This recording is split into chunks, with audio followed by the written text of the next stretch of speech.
بسم اللہ الرحمن الرحیم۔ 40 ہجری کے ماہ مبارک رمضان کا جب آغاز ہوا تو حضرت علی علیہ السلام اس مہینہ ہر رات مختلف جگہ افطاری فرماتے تھے۔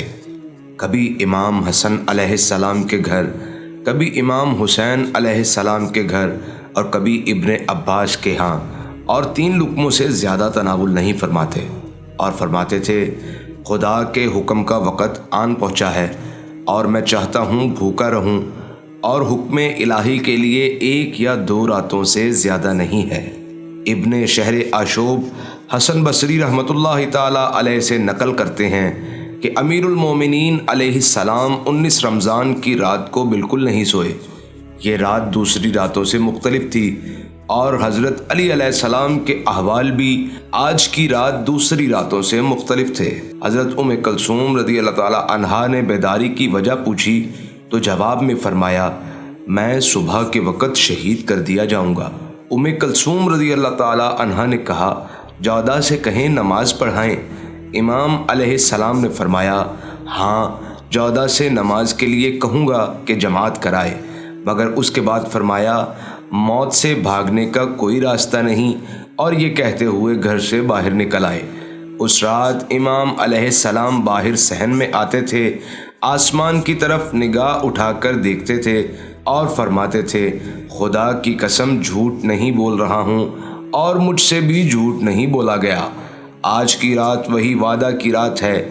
جب فجر کا وقت ہوا تو ابن طیاح نے نماز کے لیے آواز دی۔ امام علیہ السلام اٹھے اور مسجد کی طرف حرکت کی نیت کی ہی تھی کہ مرغابیوں نے آپ علیہ السلام کے دامن کو پکڑ لیا اور فریاد شروع کی۔ امام علیہ السلام نے فرمایا، ان کو چھوڑ دو، یہ بھی رونے اور فریاد کرنے والوں کے پیچھے فریاد کرنے والی ہیں۔ دروازے پر لوہے سے آپ کی کمر بند پھنس گئی۔ امام علیہ السلام نے کمر کو صحیح طرح کسا اور فرمایا، اے علی، اپنی کمر کو موت کے لیے صحیح طریقے سے باندھ لو، کیونکہ موت سے تیری ملاقات قریب ہے، اور جب موت تیری طرف آئے تو فریاد مت کرنا۔ حضرت ام کلثوم فرماتی ہیں، 19 کی رات کو میں نے اپنے والد کو کہتے سنا، خدایا میرے لیے موت کو مبارک کرنا، خدایا میرے لیے اپنی ملاقات کو مبارک کر۔ جب میں نے یہ کلمات سنے تو عرض کی، والد بزرگوار آیا اپنی موت کی خبر دے رہے ہیں؟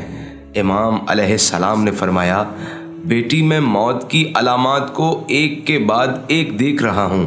اس کے بعد امیر المومنین علیہ السلام نماز فجر کے لیے کوفہ کی مسجد اعظم میں داخل ہوئے اور سوئے ہوئے افراد کو نماز کے لیے جگایا۔ انہی میں سے اس امت کا شقی ترین فرد عبد الرحمن بن ملجم مرادی بھی تھا، جو الٹا سویا ہوا تھا، جس کو امیر المومنین علیہ السلام نے نماز کے لیے جگایا۔ ابن ملجم لانتی یمن کا رہنے والا تھا۔ یہ جنگ نہروان میں حضرت امام علی علیہ السلام کے ساتھ شریک ہوا، اور جنگ نہروان میں حضرت علی علیہ السلام کی کامیابی کی خبر لے کر کوفہ میں داخل ہوا، اور یہ خبر لے کر جب قبیلہ بنی تمیم کے محلہ میں پہنچا تو اس کو قطامہ نامی خارجی عورت نے اپنے گھر دعوت دی اور نہروان میں قتل ہونے والوں کی خبر پوچھی، اور جب سنا کہ حضرت علی علیہ السلام کے ہاتھوں اس کا باپ، بھائی اور چچا مارے گئے ہیں، تو اس نے ابن ملجم کو اپنے عشق اور خوبصورتی کی چال میں گرفتار کر لیا، اور شادی کے لیے جو شرائط اس نے رکھیں ان میں سے ایک شرط حضرت علی علیہ السلام کو شہید کرنا تھی، جو اس لانتی نے عشق کی دیوانگی میں قبول کر لی۔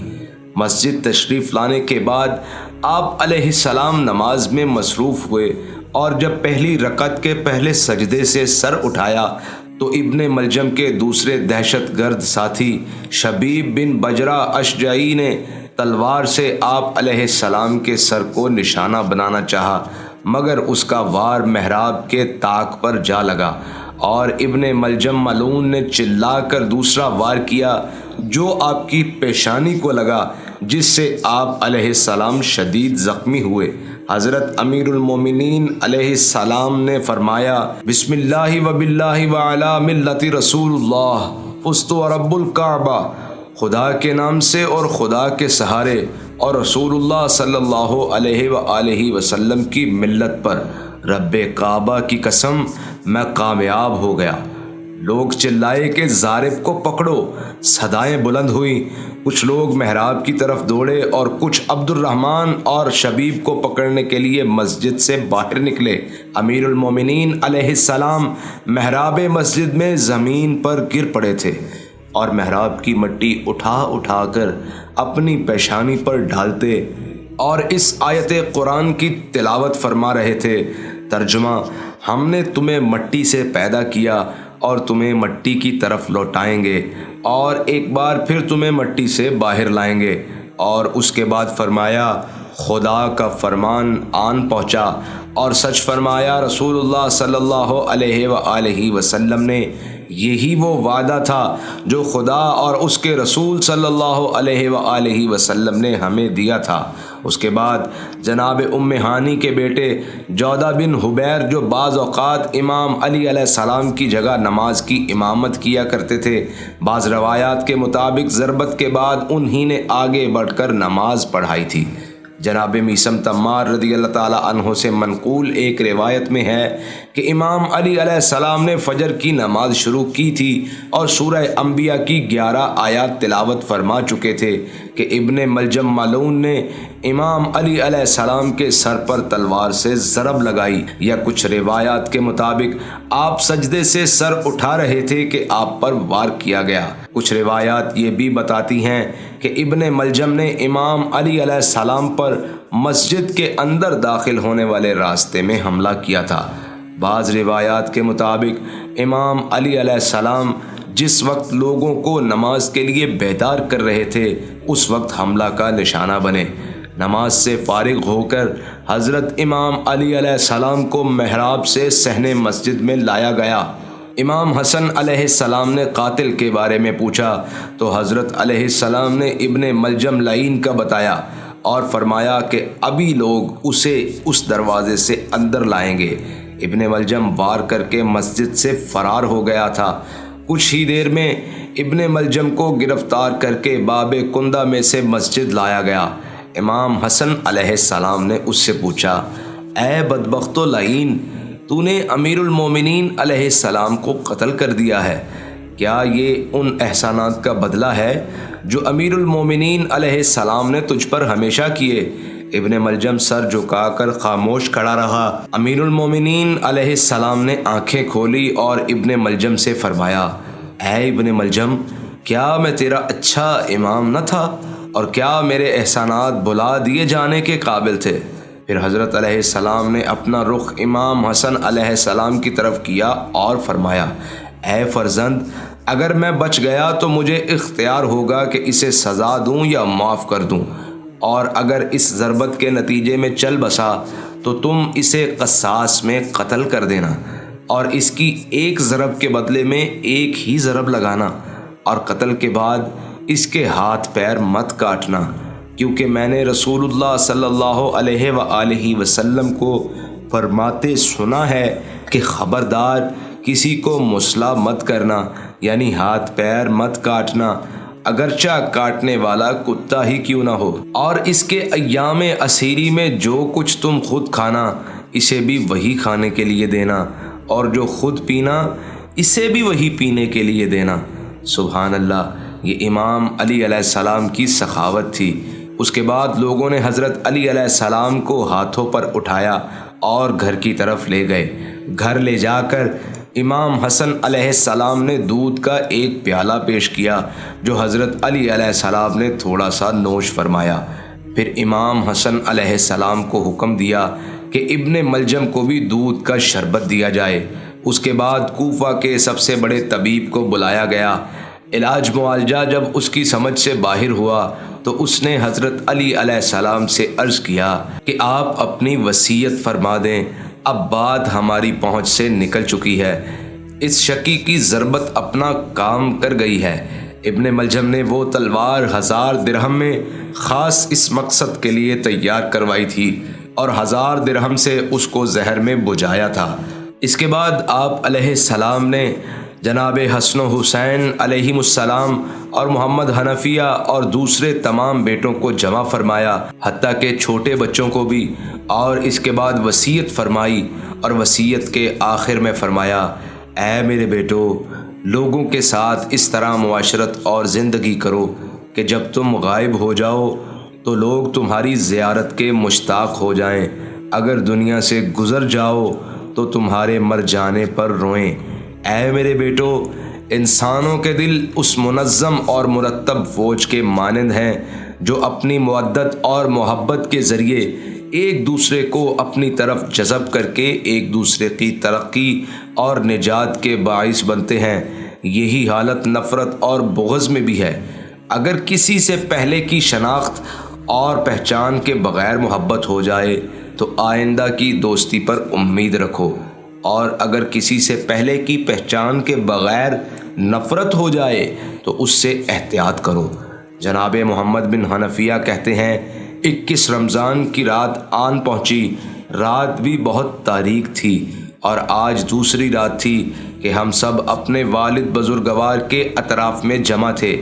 امام علیہ السلام نے سب اہل خانہ کو جمع فرمایا اور سب سے وداع کی، اور فرمایا، احکام الہی اور رسول خدا صلی اللہ علیہ وآلہ وسلم کے احکامات پر عمل کرو، اور جناب امام حسن و حسین علیہم السلام سے وصیتیں کی۔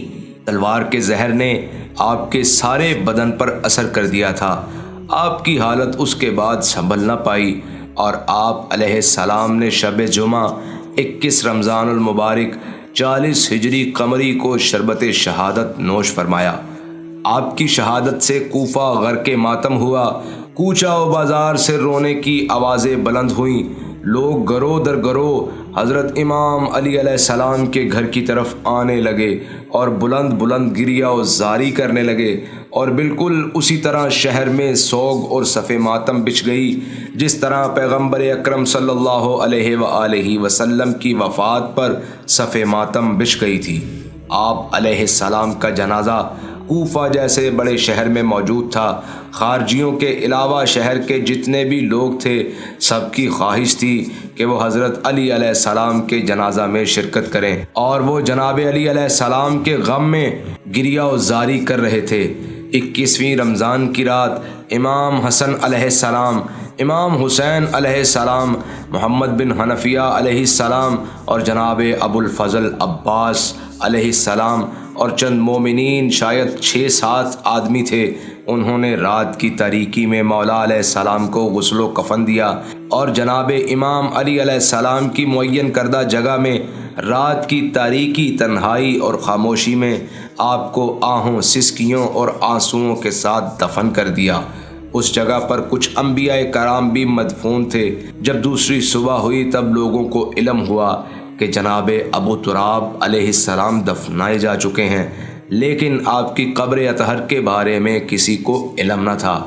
یہاں تک کہ بعض روایات میں ہے کہ حضرت حسن علیہ السلام نے جنازہ تشکیل دے کر مدینہ روانہ کر دیا تاکہ خوارج اور دشمنان علی یہ سمجھیں کہ امام علیہ السلام کو مدینہ میں دفن کر دیا ہے اور وہ قبر علی علیہ السلام کی توہین نہ کریں۔ اس زمانے میں خوارج کا قبضہ تھا۔ حضرت علی علیہ السلام کے فرزندان اور چند خواص کے علاوہ کسی کو خبر تک نہ تھی کہ مولا علی علیہ السلام کی قبر کہاں ہے۔ یہ راز تقریباً 100 سال تک مخفی رہا۔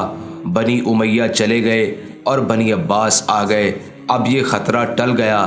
تب امام جعفر صادق علیہ السلام نے سب سے پہلے امام علی علیہ السلام کی قبر مبارک کی نشاندہی کی اور اعلانیہ طور پر لوگوں کو بتایا کہ ہمارے جد امجد امیر المومنین علیہ السلام یہاں پر دفن ہیں۔ کتنے بڑے دکھ کی بات ہے کہ علی علیہ السلام کے دشمن اس قدر کینہ پرور اور کمینہ صفت لوگ تھے کہ 1 صدی تک آپ علیہ السلام کی قبر غیر محفوظ تھی۔ آپ علیہ السلام کو دفنانے کے بعد 21 رمضان کی صبح کو امام حسن علیہ السلام کے حکم سے ابن ملجم کو جیل سے لایا گیا اور امام علی علیہ السلام کی وصیت اور احکام اسلامی پر عمل کرتے ہوئے اس ملعون کی گردن پر امام حسن علیہ السلام نے ایک ضربت لگائی اور اس کی گردن کاٹ دی، اور ایک قول کے مطابق ام ہیثم اسود نخعی کی بیٹی نے جنازہ کو تحویل میں لیا اور اس کو آگ لگا دی، اور ایک قول کے مطابق لوگ اس کے مرنے کے بعد اس کی میت کو کوفہ سے باہر لے گئے اور آگ لگا دی، اور وہ ملعون لعنتی دنیا کی آگ کے ساتھ ساتھ جہنم کی آگ کا ایندھن بن گیا۔ آخر میں دعا ہے کہ اللہ ہم سب کے دلوں کو محبت علی علیہ السلام سے منور فرمائے، اور خارج کے فتنوں سے محبان محمد و آل محمد صلی اللہ علیہ وآلہ وسلم کے ہر فرد کو محفوظ رکھے۔ آمین ثم آمین۔